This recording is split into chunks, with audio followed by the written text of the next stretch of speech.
iPhone 16, vaut-il la mise à niveau? Découvrez si l'iPhone 16 vaut le battage médiatique. Plongez dans ses fonctionnalités, comparez avec les anciens modèles, et prenez une décision éclairée sur la mise à niveau. Hey everyone. So the iPhone 16 is finally here. It is. And I know a lot of you are probably wondering if it's worth all the hype. Right. We're going to be taking a deep dive into this new phone by looking at this article from 9 to 5 Mac. Okay. Which compares the 16 to older models, the 12, the 13, the 14, even the 15. Wow. So we're going to be looking at, what really stands out about this new phone. Okay. What are some of the maybe drawbacks, and is it a worthy upgrade from your current iPhone? A lot to unpack. Yeah, there's a lot to unpack here. Yeah. So let's start off by just giving a super quick overview of what is the iPhone 16? Sure. So the iPhone 16 launched yesterday, Okay. February 19th, 2025, and the starting price is $599. Okay. Some of the key features are things like Apple Intelligence, Face ID. Mm-hmm. It also has a USB-C port, finally. Finally. I know, right? Been waiting for that. And it also has a 48MP Fusion camera. Oh, nice. So it's a pretty big upgrade from the iPhone SE3. Yeah, that price point is definitely, I think, what's catching a lot of people's eye. Yeah, for sure. But let's talk about how it actually compares to those older iPhones. Okay. Let's start with the display. Okay. What are the differences there? So the screen size is consistent across all the models Okay. at 6.1 inches. Got it. The 16, along with the 13 and 14, has an OLED screen with 800 nits of brightness. Mm-hmm. The iPhone 12 is a bit dimmer at 625 nits. Yeah.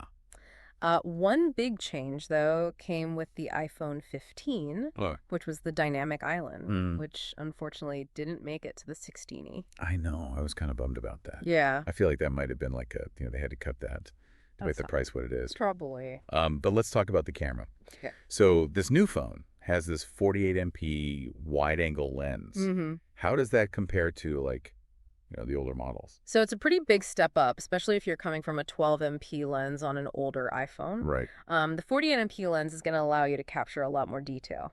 Okay. And the colors are going to look much better. Got it. You also get a 2x zoom with optical quality, Oh, wow. which means you can zoom in without getting that blurry, pixelated mess you get with digital zoom. Right. So it's kind of like having a neat telephoto lens right in your pocket. Oh, that's cool. Yeah. Now, I will say, a lot of people love that ultra-wide lens. Yeah. And this phone doesn't have it. Right. So for someone who likes to take, landscape photos or group photos, how big of a deal is that? So it really depends on how you use your phone's camera. Okay. If you're someone who frequently takes those wide shots, you're going to miss that ultra-wide lens. Okay. But I will say the 2x optical zoom can partially compensate for that. Okay. You can still capture a wider field of view than you could with the older 12MP models. Right. And the image quality will be much better Right. than if you were to just use digital zoom. So it's kind of like a trade-off in a way. It is, yeah. You're getting this amazing zoom, but then you're losing that ultra-wide. Okay, let's talk about the processor now. Okay. What kind of performance boost can we expect from the A18 chip? You're going to notice a huge difference with the A18 chip, Okay. especially if you're coming from an older iPhone. Mm-hmm. This chip is a powerhouse. Nice. Imagine opening apps instantly, no lag when you're switching between a bunch of things. Oh, wow. Even editing videos on the fly, the A18 can handle all of that Wow. without breaking a sweat. Very nice. It outperforms the A14, the A15, and even the A16 chips found in the older models. So this thing is like a speed demon, basically. Pretty much. Okay, cool. Yeah. What about the connectivity? Okay. Does the 16E keep up with the newer iPhones in terms of 5G, Wi-Fi, Bluetooth? So all the iPhones we're talking about have 5G and Wi-Fi 6 capabilities. Okay. The 16, though, uses Apple's own 5G modem, Okay. which is designed to be more power efficient. Got it. So you're going to be able to do things like scroll through Instagram and stream videos for longer Okay. without draining your battery. Mm. The 16E also comes with the latest Bluetooth 5.3, Huh. which means better audio quality for your wireless headphones and smoother connections with other devices. Cool. So it sounds like it checks all the boxes in terms of connectivity. Yes. Now let's talk about battery life, because I think that's always a major factor for a lot of people. Right. The article mentions that the 16E has the best battery life of any 6.1-inch iPhone. It does. So how much better are we talking here? We're talking a huge difference. Okay. The 16E reportedly delivers a whopping 26 hours of video playback. 26 hours. Yeah. Oh my gosh. To put that in perspective, the iPhone 12 gets 17 hours. Okay. The 13 gets 19, and both the 14 and 15 max out at 20. So 26 hours is seriously impressive. It is. Are there any other like notable features worth mentioning? Sure. So the 16E introduces a new action button that you can customize to quickly access your favorite features. Oh, that's cool. So you can imagine like launching the camera, turning on your flashlight, activating a shortcut all with a single press. Very nice. Then there are the safety features that are thankfully becoming standard across iPhones. Right. Like emergency SOS and crash detection. It's good that they're including those on all the models. For sure. The 16 also carries over photographic styles from the iPhone 13 and 14. Okay. Which give you more control over the look and feel of your photos. Right. You can choose from different preset styles or even customize your own to create a unique aesthetic. Cool. So yeah, I mean, it sounds like the iPhone 16 is a pretty compelling package, especially compared to those older models. Yeah. But, you know, I know there has to be some trade-offs here. Right, there always are. So like, what are some of the things that we should be thinking about? So we already talked about the lack of an ultra-wide lens, which might be a deal breaker for some. Yeah. And then there's the absence of official MagSafe support. Okay. So no magnetic charging or any of the accessories. Right. And a lot of people have those. Yeah. So that is something to think about. And then obviously compared to the iPhone 15, you're not going to get that dynamic island experience. That's right. So there are definitely some compromises to think about. Definitely. But ultimately, I think like the big question that everyone's asking is the iPhone 16D the right upgrade for you? Right. Like, how do you know if this is the phone that you should get? Yeah, that's the million-dollar question. It is. And there's no one-size-fits-all answer. Right. It all depends on your individual needs and your priorities. Okay, so let's try to like break this down a little bit for our listeners. Yeah.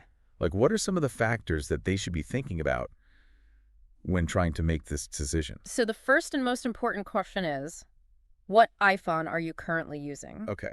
If you're rocking an iPhone 12 or older, the 16 is a huge upgrade across the board. Makes sense. But if you're coming from a 14 or a 15, okay, the decision gets a bit trickier. You really need to weigh the importance of those missing features. You know, the ultra-wide lens, MagSafe, and the dynamic island. Right. How much do you use those things? Yeah. Would you miss them? And then you got to think about the price, too. Right. At $599. No. The iPhone 16 offers incredible value. Yeah. Especially compared to those newer models. So you're getting Apple Intelligence, that crazy battery life, that newer processor, USB-C, all for a very attractive price. Yeah, and the article talks about this too. Like they seem to be pretty impressed with the 16E overall. They are. Yeah. And for good reason. Yeah.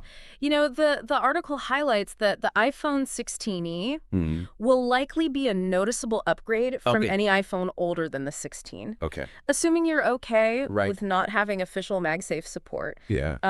But yeah, I mean, it really does seem to hit that sweet spot between features and affordability.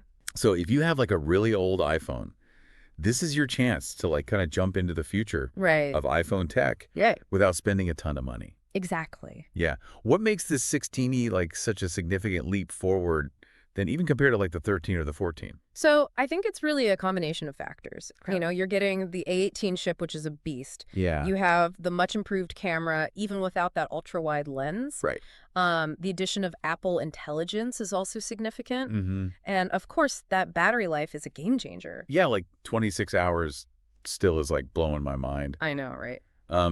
So, okay, we've talked about a lot of like the specs and the features and like compared to all these other iPhones. But I think it's important to like bring it back to our listener for a second. Right. Like, what does this all mean for them? Yeah.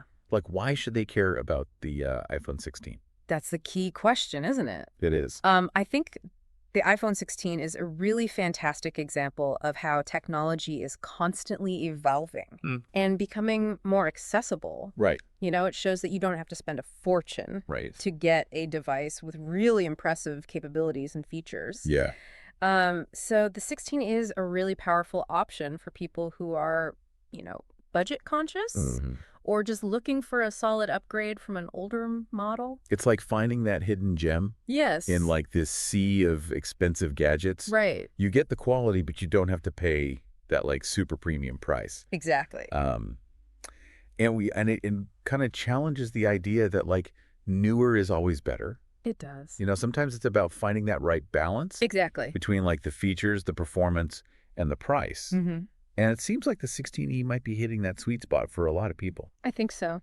Yeah, it's Yeah. all about, you know, finding the phone that fits your life, Right. not the other way around. Exactly. And that's what we try to do with these deep dives, is like give you the information you need Yeah. to make those decisions. For sure. But obviously, we're just scratching the surface here. Right. Like there's always more to explore. Always. So we always encourage our listeners to kind of go deeper. Yeah. Visit Apple's website, read those in-depth reviews, maybe watch some videos. Yeah. Like get a feel for the 16D in action. Exactly. Don't just take our word for it. Like Yeah. go out and see for yourself if it lives up to the hype for you. Exactly. Now, speaking of exploring further, Mm-hmm. I kind of want to leave you with like a final thought to ponder Okay. as you continue to do your research. I'm intrigued. Hit me with it. Okay, so we talked a lot about the 16's camera, Yeah. like the good and the maybe not so good. Right. So I want you to think about how you use your phone's camera like on a daily basis. Okay. If you didn't have that ultra-wide lens, Mm-hmm. how would that change your photography or video recording experience? Mm-hmm. Would you miss it? Yeah. Would the 16's like impressive 2x optical zoom like be enough to make up for that? Yeah, that's a good point. Yeah. And then on the flip side, Okay. think about like the apps and features Mm-hmm. that you use most frequently on your phone. Yeah. Would the 16's processor and all the other features like that crazy long battery life, Right.